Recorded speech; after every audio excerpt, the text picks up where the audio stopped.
Araw-araw, libu-libong mga paa ang sabay-sabay na naglalakad. Bawat pares ng mga paa ay handang tahakin ang alimandaan patungo sa karunungan. Pero paano na lang kung may mga hadlang o mga sangang daan na maaaring magligaw patungo sa kakulangan at kamangmangan? Ang edukasyon ay isang walang humpay na paglalakbay. Ang paulit-ulit na tanong na hindi pa rin masagot-sagot hanggang ngayon. Baksak o pasado? O baka naman, pasang-awa pa rin tayo.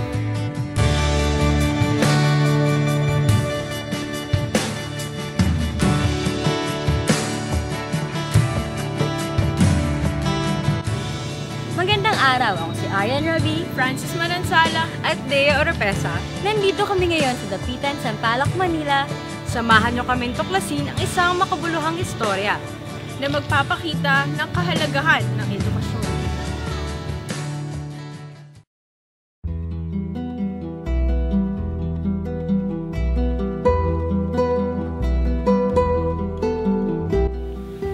Dito namin nakilala ang isang grade 2 student na nagngangalang Bea.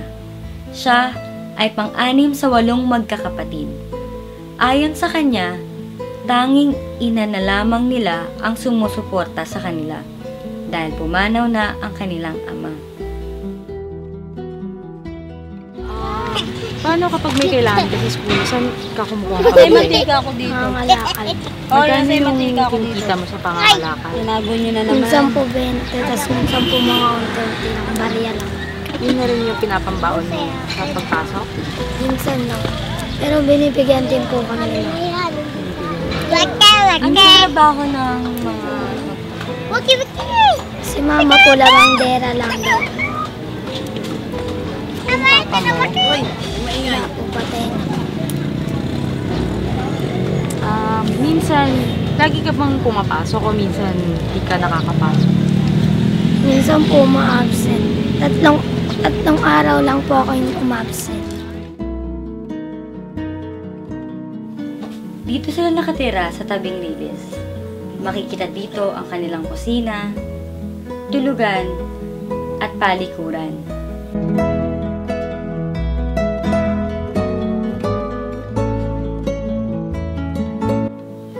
Pinakita rin ni Bea sa amin ang kanyang gamit pang eskwela.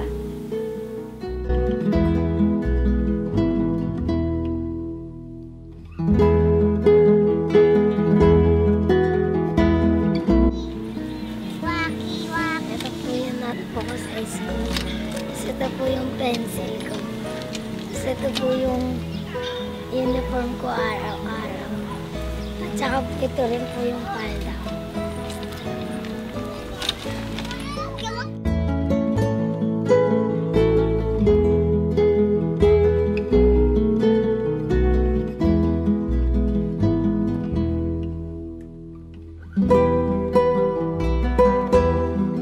Hindi ka bang pumapasok o minsan hindi ka nakakapasok? Minsan po ma-absent. Tatlong araw lang po ako yung umabsent. Bakit ka umabsent ng mga panahon yun? Kasi po yung inampun po kasi ako kaya po umalis po ako dun. Napansin ko lang, bakit ang laki ng black shoes mo? Napulot ko lang po kasi. Binibigay lang po sa akin. Binigay lang sa'yo. Pakita natin. Sa atin? Tip. Binigay ni Kuya Kojak. Sira na, paano yung naglalakad ka lang, di ba? Pag pumapasok. Diyan ka naman. Paano yung iba mong kapatid? Para lahat ba kayo, nakapasok sabay-sabay ba kayo makapasok? Hindi po yung iba po pang hapon. Ako lang po yung pang umaga. Nasaan sila ngayon?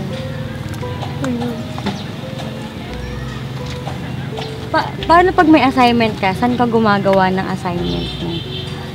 Minsan po hindi ko po nagagawa. Kasi, Kasi po minsan po kasi nangangalakal ako. Pinabantayan ko po sila.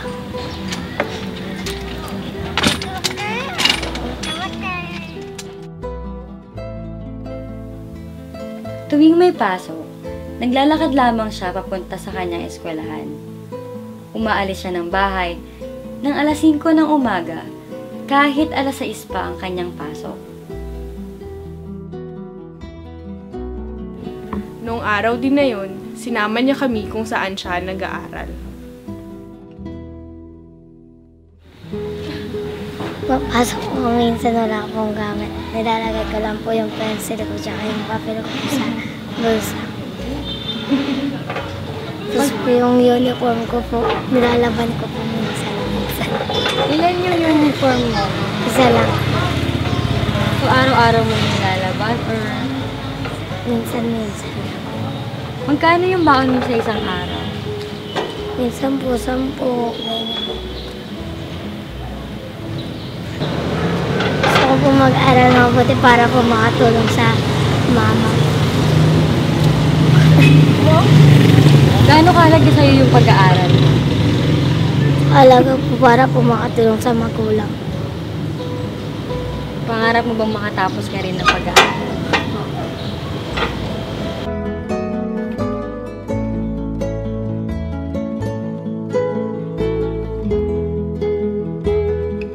Nakakakain ka ba araw-araw? Minsan po hindi po nakakain, minsan po hindi po nakakaumusal. Minsan din po hindi po nakakain sa gabi. Pero pumapasok ka pa rin. Opo. Bakit sa tingin mo importante yung pag-aaral? Kasi po importante rin po na matulungan ko rin po yung magulang. Tsaka yung mga kapatid mo, nag-aaral din ba sila? Sa kabila ng mga nararanasan niya, makikita ang kagustuhan niya makapagtapos ng pag-aaral.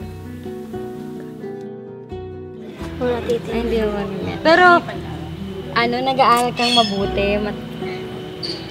Pero hindi pa rin po ako nakakabasa.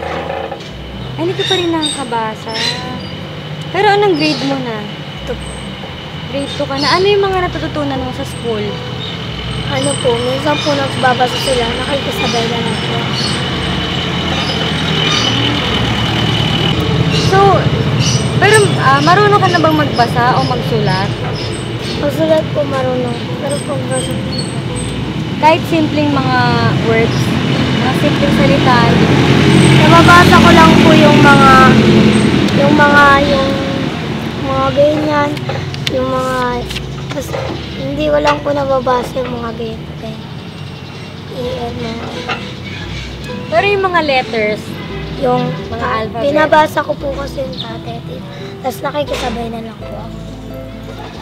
sa naman, sa mathematics, sa math, o sa iba mong subject, kamusta naman yung pag-aaral mo doon? Anong mga natututunan mo? Nag-ano po kami, nag-aaral po kami ng magbilang ng 3-6. Nahihirapan lang po ako sa 4. 3-6 at saka 2 lang kaya ko. Ano pa yung ibang tinuturo ng mga teacher niyo sa inyo? Pinagbabasa po kami mabuti. Tapos po, pinagsusulat po kami. Tapos hindi po kami pinapahabulan kasi po, yung iba po kasi nagdi-discussion. Paano pag kunwari wala kang pambili ng mga bagay na kailangan, anong ginagawa mo? Wala po, nangangalakal po, tapos minsan po nangingirap. Yung iba mong mga kaklase, ganun din ba yung mga karanasan nila? Yung iba po mayaman, yung iba po. Anong masasabi mo sa sitwasyon mo ngayon? Ako lang po yung mahirap po dun sa mga kaklase ko. Hindi naman to naging hadlang para sa'yo para mag-aral. Gano'n mo ka gustong magpatuloy sa pag-aaral? Makatapos po ako. Kahit ano po lang ako, graduate, college, ganyan po, basta lang po makatulong ako sa magulang. Matapos ang kanyang klase, ay nakikisakay na lamang siya pauwi. Ngunit kung hindi naman, ay naglalakad na lang ulit. Di ba sobrang layo ng bahay mo? Paano ka umuwi sa inyo? Nakikisakay lang po ako. Minsan po, Pag hindi po pinasakay, naglalakad na lang.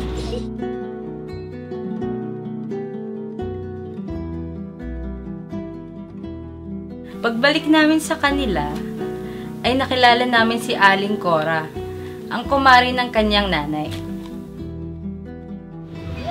Paano po yung sitwasyon niyo po dito sa lugar na to? Tsaka yung mga bata po ba na Pwede naman po silang mag-aral dito. Diyan, sa barangay, gusto silang gumawa ng exam, nakakapaggawa naman ng exam. Kaya lang yung iba rito, talagang sadyang hindi gumagawa. Kaya ako may anak din ako nag-aaral sa Albert. Isa lang naman kasi kaya ko naman kasi maraming magkakapatid niya kaya hindi makaya nilang masikaso, naglalabada yung nanay niya. Pero lahat kami, dito kami natutulog sa barangay. Pero sabi mo makakapag-aral, nasa bata naman yan kung ang magulang kayang anihin yung anak niya. Yun, nasa magulang din naman di ba? Kaya yun, nangyayari, hindi maasikaso ng magulang dahil sa dami ng iniintindi rin nanay niya, naglalawada. And dahil pa lang magkakapatid, maliliit pa yung iba. Minsan nakakapag-absent tuloy sila dahil kulang din sa suporta sa kanila. Kaya yan nangyayari sa kanila. Hindi lamang gobyerno ang dapat umaksyon sa problemang ito. Lahat tayo ay bahagi dito. Higit sa lahat, ang mga magulang ang siyang dapat na magsilbing inspirasyon sa pag-aaral ng kanilang mga anak. Sabi nga ni Rizal, ang kabataan ang pag-asa ng bayan. Ngunit sa kasalukuyang estado ng edukasyon sa Pilipinas, handa na nga ba tayong ihabili ng kinabukasan ng bayan sa kamay ng ating mga kabataan?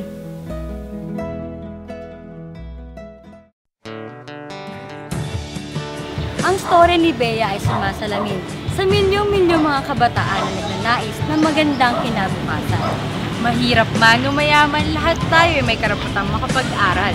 Dahil ang edukasyon ang susi sa ating tagumpay. Kaya naman, ito ay hindi dapat ipagkait kahit kanino man.